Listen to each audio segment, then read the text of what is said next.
నమస్తే రమగారు. నమస్తే జయ. రమగారు, ఇది నా కష్టార్జితం, చాలా కష్టపడి సంపాదించాను, నా కష్టార్జితం ఎటు పోదు అని కొంతమంది, ఇంత కష్టపడి సంపాదించానే నా కష్టార్జితమే పోయింది అని చాలా బాధపడేవారు కొంతమంది కదా.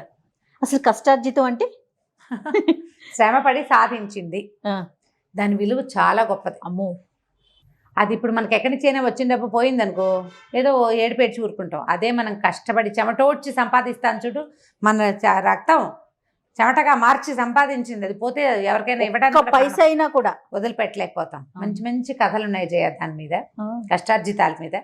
భలే చక్కటి కథ ఉంది. చందమామ కథ ఒకటి చెప్దాం. పూర్వం ఒక గ్రామంలో ఓ బ్రాహ్మణ ఆయన ఒక ఆయన ఉండేవాడు. ఆయన ఏదో న్యాయవారం చేసుకుని జీవించేవాడు. ఎక్కడికైనా వెళ్ళాడు. భార్య ఆయన ఇద్దరే, ఎవరు లేరు. పిల్లలు పెళ్ళిళ్ళు అయిపోయింటే వాళ్ళిద్దరే ఉండేవాళ్ళు. ఎవరింటికైనా వెళ్ళి మంత్రం ఏదో చెప్పేవాడు. ఏదో వాళ్ళు పావలా వరద ఇస్తే అప్పుడేముంది కాసులు, రాగి డబ్బులు, బియ్యము పప్పు ఉప్పు ఇస్తే అది వండుకుని తినేవాళ్ళు. అంతే, అలాగే బతికేవాళ్ళు. అయితే వాళ్ళకి ఒక పూరి గుడిసి ఒక చిన్న ఇల్లు ఉండేది. ఆ ఇంట్లో ఉండేవాళ్ళు. తలదాచుకునేందుకు గూడుంది, రోజుకు ఓ ముద్ద అన్నం, అంతకంటే ఏముంది. ఆయన అలాగే వెళ్ళేవాడు, వచ్చేవాడు. ఎక్కడైనా అవసరమైతే ఏదో చిన్న పని చేసుకొచ్చేవాడు, వాళ్ళకి సహాయం చేసేవాడు. వాళ్ళు ఇచ్చిన దాంతో గడిపేవాడు. అయితే భార్య అనేది ఎన్నాళ్ళు ఇట్లా పెద్దవుతామా, రోగమో రొష్టో రాదు, వానో వంగుడో వస్తుందా, వానాకాలం వస్తే నువ్వు ఎక్కడికి వెళ్ళలేవు, ఏవి తేలేవు, వానాకాలం ఏం తినాలి, రోగమో రొష్టో వస్తే మనకి తిండి ఎవడు పెడతాడు, అదే కదా. ఇప్పుడు నువ్వు బయటకు వెళ్ళలేవు, అప్పుడు ఎట్లా మన గతి గడిచేది? బతుకున్నంతకాలం జీవయాత్ర కొనసాగాల్సిందే కదా. దానికి ఏర్పాటు చేసుకోవాలి. మనం ఏం చేయాలి, చీమల్లాగా కొంచెం రేపటికి ఓ 10 రూపాయలు పక్కన పెట్టుకోగలగాలి అని రోజు శతపోరేది. ఆయన ఏమనేవాడు, ఏదో శ్రమతో బతుకుతున్నామమ్మా, నడిచి తెచ్చుకుంటున్నాను అంతేను, అంతకంటే వద్దు అనేవాడు. ఇక అవగా కొన్ని రోజులు ఇట్లా గడిచేసరికల్లా ఆవిడ రోజు పోరేది. మొదట్లో అప్పుడప్పుడు అనేది, తర్వాత రోజు పోరుతుంటే ఏమంది, మన దేశపు రాజుగారు, ఆ ఊరు రాజుగారు చాలా ధర్మాత్ముట, దానాలు అవి చేస్తాట, మరి ఆయన దగ్గరికి వెళ్ళి ఏమైనా తేకూడదు అనేసరికల్లా సరే వెళ్ళాడు. ఓ రోజు మళ్ళీగా లోపలికి దొరికింది అవకాశం. అయ్యా, మీ కష్టానికి ఫలితం దొరికితే, మీ శ్రమకి ఫలితంగా ఏదైనా ఉంటే అది నాకు ఇవ్వండి అని అడిగాడు. రాజుగారు ఆలోచించాడు. శ్రమ, ఏం శ్రమ పడుతున్నాను నేను అని ఆలోచించుకున్నాడు. ఆయన ఏం శ్రమ పడ్డు, పొద్దున్నే లేస్తాడు, మంది మాగదులు వచ్చి స్తోత్రాలు చేస్తారు, వాళ్ళు స్తోత్రపారాయణం అయిన తర్వాత స్నానానికి లేవదీస్తారు, వాళ్ళు ఒకళ్ళు దొంగతారు, స్నానం ఒకళ్ళు చేయిస్తారు, బట్టలు ఒకళ్ళు ఇక దొడుగుతారు, లేదా వాళ్ళు ఇస్తే ఈయన తొడుక్కుంటాడు. తర్వాత ఆయన నడుచుకుంటూ వెళ్తాడు ఆస్థానంలోకి. మంత్రులు వస్తారు, కథలు చెప్తారు, కాకరకాయలు చెప్తారు, మాట్లాడతారు, ఇక్కడ శిస్తులు అంటారు, అవంటారు ఇవంటారు. భోజనం వేళవుతుంది, మధ్యాహ్నం భోజనం చేస్తాడు, వింజామర్లు ఎవరో వేస్తారు, ఈయన పడుకుంటాడు. సాయంకాలం లేస్తాడు, వ్యాహ్యాళ్ళకి వెళ్తాడు, రాణిగారి దగ్గరికి వెళ్తాడు, ఎవరైనా వస్తే వాళ్ళతో మాట్లాడతాడు. మొత్తం మీద ఆలోచిస్తే నేనేం శ్రమ పడుతున్నాను అనుకున్నాడు రాజు. నా శ్రమ ఫలితం ఇది అని ఇవ్వడానికి ఏమి ఇవ్వాలో తెలియలే ఆయనకి. అయ్యా, 2 రోజులు ఆగిరండి, ఇస్తానన్నాడు. ఈయన ఏమడిగాడు, అడిగింది నీ శ్రమ ఫలితం ఏదైనా ఉంటే అది ఇవ్వమన్నాడు. శ్రమపడి సంపాదించింది ఇవ్వాలి, అంతే. రాజుగారు ఏం బాగా ఆలోచించాడు. వాడు నిజమే, నేను ఏమీ శ్రమ పట్టల్లా, నా సంపాదన ఏది, ఈ రాజ్యం మా నాన్న ఇచ్చాడు, ఈ సంపద అంతా ప్రజలు ఇచ్చేది నాకు. శిస్తులు వసూలు అవుతాయి, పన్నులు కడతారు కదా, మనం మళ్ళీ దాన్ని ప్రజల మీద ఖర్చు పెడుతూ ఉంటాం, బొక్కసం కొంచెం నిండుతుంది.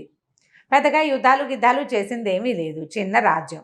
ఆలోచించి మర్నాడు పొద్దున ఏం చేశాడు ఆయన, రాచ దుస్తులు పక్కన పెట్టి ఒక పాత పంచె అది తెప్పించుకుని కట్టుకుని తలపాగా చుట్టుకుని ఒక సామాన్యుడిలాగా ఊళ్ళోకి వెళ్ళాడు.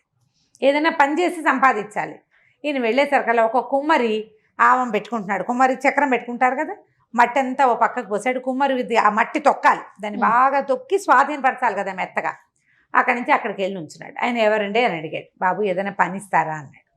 పని లేదు, నాకు పని కావాలనేసరికల్లా ఏమన్నాడు, ఎప్పుడైనా అలవాటు ఉందా, తొక్కేవా మట్టి అంటే తొక్కలేదండి ఎప్పుడు అన్నాడు. సరే, నీకు చేత వచ్చినట్టు తొక్కు, ఇదిగో ఈ మట్టి తయారు చేశా కదా, అందులోకి దిగు, ఆ బురదలోకి, అది తొక్కు. తర్వాత నేను ఒక కుండలు చేసుకునే సమయానికి మట్టి తీసుకుంటాను, నేను ఈ లోపల మిగిలిన ఏర్పాట్లు చేసుకుంటాను అన్నాడు. ఈ రాజుగారు పోయి ఆ బురదలో దిగాడు.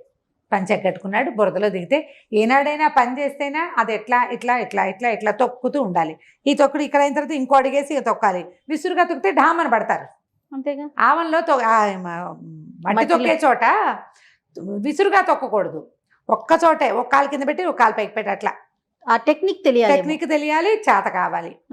పైగా బలం పెట్టి తొక్కటం, అది ఎంత తొక్కితే అంత నున్నగా వస్తుంది మట్టి. సాయంత్రం 4 రూకలు ఇస్తానని చెప్పాడు ఆయన, ఆ కుమ్మరాయన. మధ్యాహ్నం 3 గంటలైంది, రాజు అలసిపోయాడు, చెమటలు కారిపోతున్నాయి, కాళ్ళు పీకేస్తున్నాయి, ఆకలి వేసేస్తోంది, తలకాయ తిరిగిపోతోంది, మరి డబ్బులు కావాలి.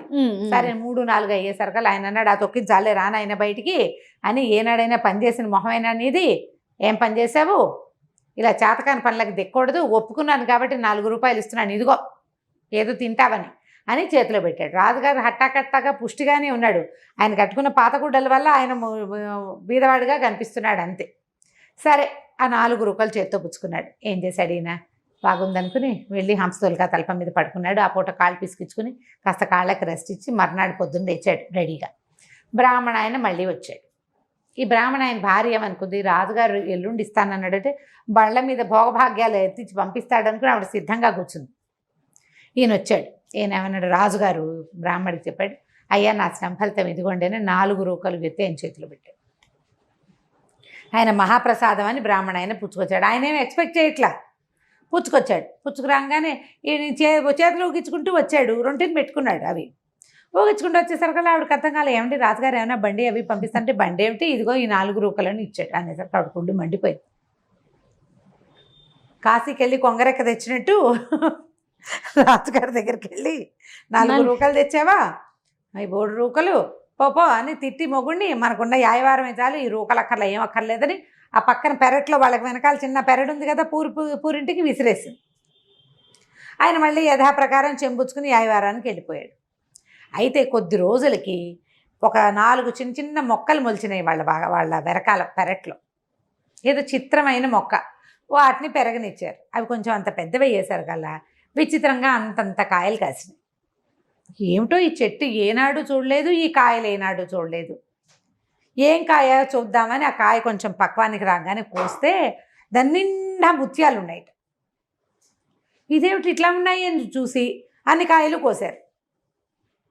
కాయలన్నీ కోయగానే కాయలన్నిట్లలోనూ ముత్యాలే ఉన్నాయి. ఈయనేమిటి, ఈ గింజ ఏమిటి అసలు, అది ముత్యాలు అనుకోలే వాళ్ళు, ఇదేమిటి ఇట్లా మెరుస్తున్నాయి, ముత్యాల్లాగా ఉన్నాయి అనుకున్నారు. ఆ ముత్యాలు పట్టుకెళ్ళి ఆ ఊళ్ళో ఉన్న ఒక వ్యాపారస్తుడు చూపించారు. మేలి రకం ముత్యాలు ఇవి అని చెప్పాడు. నాకు ఇవ్వండి తీసుకుంటానన్నాడు. ఈయన ఇంటికి వచ్చేసరికి అలా కాయలన్నీ కోసేసాడా, మళ్ళీ చెట్లు కొత్తగా పూత పూసినాయి. ప్రతి 10 రోజులకి కాయలు కాసేవి ఆ చెట్లు, ఆ 4 చెట్లు. కాయలు వలిస్తే ముత్యాలు వస్తాయి. బా, ఈ ముత్యాలు పట్టుకెళ్ళి అక్కడ అమ్ముకుని మెల్లిగా వీళ్ళు ధనవంతులు అయ్యారు. అయితే ఇట్లా కొంచెం రోజులు గడిచేసరికి ఎవరింట్లోనో ఒక చెట్టుకి ముత్యాలు కాస్తున్నాయని తెలుసుకుని రాజుగారు మంత్రి గారు వాటిని చూడబోయారు. ఏమిటి ఆ వింత అని. ఇప్పుడు బ్రాహ్మడు ఆయన భూమిలో దొరికినాయనుకో, వాళ్ళ ఇంట్లో దొరికితే రాజుగారి పరం అవుతుంది. వాళ్ళ చెట్టుకు కాసింది రాజుగారి పరం అవ్వదు కదా, వాళ్ళ పరమే అవుతుంది. అప్పుడు రాజుగారు మంత్రి గారు ఇద్దరు వచ్చారు. వచ్చి ఏమిటండి మీ ఇంట్లో ఏదో చెట్టుకి ముత్యాలు కాస్తాడో చూడడానికి రాజుగారు వస్తాను, మంది వార్పలం అంతా వచ్చారు. రాజుగారు వచ్చేసరికల్లా ఆ బ్రాహ్మణ ఆయన రాజుకు నమస్కారం చేసి ఆశీర్వాదం చేశాడు. రాజుకి గౌరవించి నమస్కారం చేశాడు. రాజును ఆశీర్వదించాలి బ్రాహ్మణ. మీరు ఒక 4 రూకలు ఇచ్చారు నాకు, ఆ 4 రూకల్ని బయట దొడ్లోకి విసిరేసింది మా ఆవిడ. ఆ రూకల్లోంచే మొలిచిన ఈ మొక్కలు ఎక్కడ రూకలు విసిరిందో అక్కడే వచ్చినాయి, వాటికి ఈ కాయలు కాస్తున్నాయని చూపించారు. అప్పుడు రాజు ఆశ్చర్యపోయాడు. శ్రమ ఫలితం ఇది. అది ఒక వ్యక్తి శ్రమ పడితే దానికి ఇట్లాంటి అద్భుతమైన ఫలితం వస్తుంది. అందుకని ఆయన ఏం చేశాడట, ఆ రోజు నుంచి ప్రతి వాళ్ళు శ్రమించి పని చేయాలని. మంత్రి గారు వచ్చి ఇక్కడ ఆఫీస్లో కూర్చుంటాను కదా, రోజు మొక్కలకు గొప్పలు తవ్వటం ఏదో ఒక పని చేయాలి. శారీరక శ్రమ ఉన్న పని ప్రతివాడు చేయవలసిందేనని చాటింపేసేట. దానివల్ల అందరికీ ముత్యాలు రాలా, ఆరోగ్యాలు వచ్చినాయి. అంతే కదా, శ్రమ పడటం తెలిసింది, శ్రమకి విలువ. ఇది కష్టానికి విలువ. ఈ మొక్కలకి గొప్పలు తవ్వటం, ఈ గోడకి సున్నం కొట్టడం, ఇవన్నీ కష్టమైన పనులు. దానికి తగింది ఇవ్వాలి. ఒక రోజు పనే కదా, 1 రూపాయే ఇస్తానని కాకుండా ఓ రోజంతా ఆ సున్నం వేస్తే ఆ నొప్పి ఏంటో మనకు తెలుస్తుంది. అందుకని ప్రతివాడు శ్రమపడి పని చేయాల్సిందేనని రాజుగారు చాటింపేశారు. శ్రమకి విలువ అలాంటిది. సూపర్. ముత్యాలు రావు, మనకి రానే రావు, ఊహించొద్దు అసలు. కానీ దానికి సరి అయిన ఫలితం వస్తుంది. శ్రమకి ఫలితం ఇవాళ లభించకపోయినా రేపు తప్పక లభిస్తుంది. ఆ ఫలితం వచ్చినప్పుడు రమ్మగారు నిజంగా చాలా తృప్తి కలుగుతుందండి. చాలా సంతోషం కలుగుతుంది, చాలా సంతోషం. అది మాటల్లో చెప్పలేం, అనుభవించే వారికి తెలుస్తుంది అది. తెలుస్తుంది. కాబట్టి కష్టే ఫలి అన్నారు. 100% కష్టపడి ఫలితాన్ని ఫలితాన్ని పొందండి, పొందండి. అంతే కదా. సూపర్ సూపర్ సూపర్ రమ్మగారు. Thank you. నమస్తే. థ్యాంక్ యూ జయ, నమస్తే.